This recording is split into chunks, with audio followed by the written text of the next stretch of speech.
Do you know which is the largest living animal in the world? Did you answer elephant?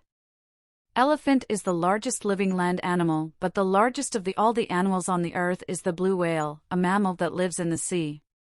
The blue whale weighs as much as 20 elephant its stomach and hold 2.5 tons of food.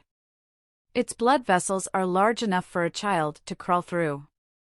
Even a newborn blue whale can weigh 3,000 kilograms. Despite its great size, the blue whale is a gentle animal.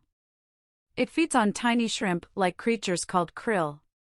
Instead of teeth, it has large brush-like plates hanging down from the inside of its mouth. When it is hungry, it swims shoals of krill with its mouth wide open, taking in thousands of the tiny creatures at a time. With the krill, it also gulps great amounts of seawater, but it is pushed out through the sides of its mouth.